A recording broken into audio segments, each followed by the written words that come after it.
இப்போது புதிய அறிமுகம் ஆச்சி ஹோட்டல் சாம்பார் 50 கிராம் ரூபாய் 20 மட்டுமே. சென்னை திருவிக நகரில் பணம் கொடுக்கல் வாங்கல் தகராறில் இளைஞரை கும்பலாகச் சேர்ந்து சரமாரியாக தாக்கிய நிலையில் சம்பவ இடத்திற்கு வந்த ரோந்து காவலர்கள் முழுமையாக விசாரிக்காமல் தாக்குதலுக்கு உள்ளான இளைஞரையே அடித்து காவல் நிலையம் இழுத்துச் சென்றதாக பாதிக்கப்பட்டவரின் உறவினர்கள் புகார் தெரிவித்திருக்கிறார்கள். இது தொடர்பான காட்சிகளை தற்போது பார்க்கலாம்.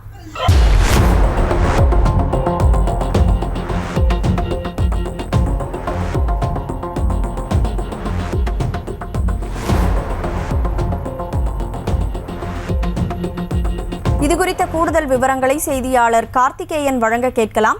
கார்த்திகேயன், வணக்கம். என்ன நடந்தது? மதிய வணக்கம். சென்னை திருவிக நகரில் பணம் கொடுக்கல் வாங்கல் தகராறில் வாலிபரை சராமரியாக ஒரு கும்பல் தாக்கியுள்ளது. காவல்துறைக்கு தகவல் தெரிவித்து சம்பவ இடத்துக்கு விரைந்து வந்த காவலர்களும் நடந்த சம்பவம் குறித்து முழுமையாக விசாரிக்காமல் தாக்குதலுக்கு உள்ளான வாலிபரையே அடித்து காவல் நிலையம் இழுத்துச் சென்றதாக பாதிக்கப்பட்டவரின் உறவினர்கள் புகார் அளித்துள்ளனர். சென்னை திருவிக நகர் வெற்றி நகர் தியாகராஜன் தெருவை சேர்ந்தவர் மணிகண்டன் மற்றும் அவரது குடும்பத்தினர்.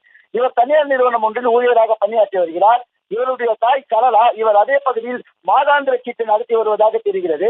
இந்த நிலையில் அதே பகுதியைச் சேர்ந்த கோதண்டன் என்பவர் மணிகண்டனின் தாயார் கலலாவிடம் மாதச்சீட்டில் சேர்ந்துள்ளார். இந்த நிலையில் ஒரு கட்டத்தில் மாதாந்திர சீட்டினை கோதண்டன் ரூபாய் 2 லட்சத்துக்கு எடுத்து விட்டதாக தெரிகிறது. இந்த நிலையில் மாதாந்திர சீட்டுக்கான தொகையை கோதண்டன் அவருக்கு கொடுக்கப்பட்ட காலங்களை கடத்தி பல மாதங்களாக அதுக்கு உண்டான பணத்தை கட்டவில்லை என தெரிய வருகிறது. இந்த நிலையில் இது குறித்து மணிகண்டனின் தாயார் மாதாந்திர சீட்டு தொகையினை கோதண்டன் அவர்களிடம் பலமுறை கேட்ட போதும் அதற்கு கோதண்டன் அவருடைய மனைவி காலம் சொல்லி நாட்களை கழித்து வந்ததாக தெரிகிறது. இதனை அடுத்து இந்த இரு குடும்பத்தாருக்கும் இடையே பணம் கொடுக்கல் வாங்கல் சம்பந்தமாக தகராறு இருந்து வந்ததாகவும் தெரிகிறது. இதனால் ஒரு கட்டத்தில் மாதாந்திர சீட்டின் வாடிக்கையாளர் கோதண்டன் மற்றும் அவரது குடும்பத்தினர் மணிகண்டன் வீட்டுக்கு சென்று மணிகண்டனின் தாயார் மற்றும் தந்தையிடம் தகராறில் ஈடுபட்டதாக தெரிய வருகிறது. இதைத் தொடர்ந்து தகராறில் ஈடுபடும் தகவல் அறிந்த மணிகண்டன் மாதாந்திர சீட்டு வாடிக்கையாளர் கோதண்டன் மற்றும் அவருடைய குடும்பத்தாரிடம் இது குறித்து கேட்டபோது இருவருக்கும் வாக்குவாதம் ஏற்பட்டு கைகலப்பாக மாறியதாக தெரிகிறது. ஒரு கட்டத்தில் மாதாந்திர சீட்டில் வாடிக்கையாளர் கோதண்டன் மற்றும் அவரது குடும்பத்தினர் மற்றும் அவருடன் வந்த அடியாட்கள் மணிகண்டனை சராமரியாக அவரது வீட்டிற்கு சென்று தாக்கியுள்ளனர். இது குறித்து திருவிக நகர் காவல் நிலையத்திற்கு தகவல் தெரிவிக்கப்பட்டு இந்த தகவலின் அடிப்படையில் சம்பவ இடத்திற்கு வந்த ரோந்து காவலர்கள் என்ன ஏது என்று விசாரிக்காமலேயே மணிகண்டனை தாக்கி, அதாவது பாதிப்புக்கு உள்ளான மணிகண்டனையே தாக்கி காவல் நிலையம் அழைத்துச் சென்றதாக தெரிகிறது. இதனைத் தொடர்ந்து இந்த சம்பவம் குறித்து தற்போது சென்னை திருவிக நகர் காவல் ஆய்வாளர் கிருபாநிதிக்கு தகவல் தெரிவிக்கப்பட்டு அவர் விசாரணை மேற்கொண்டு வருகிறார்.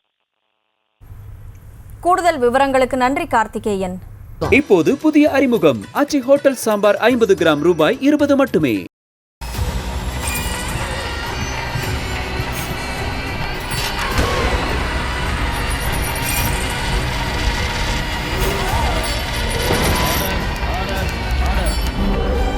நிகழ்தகவு குற்றங்களின் மறுபரிமாணம். டிசம்பர் 9 முதல் இணைந்திருங்கள் நமது நியூஸ் தமிழ் தொலைக்காட்சியோடு.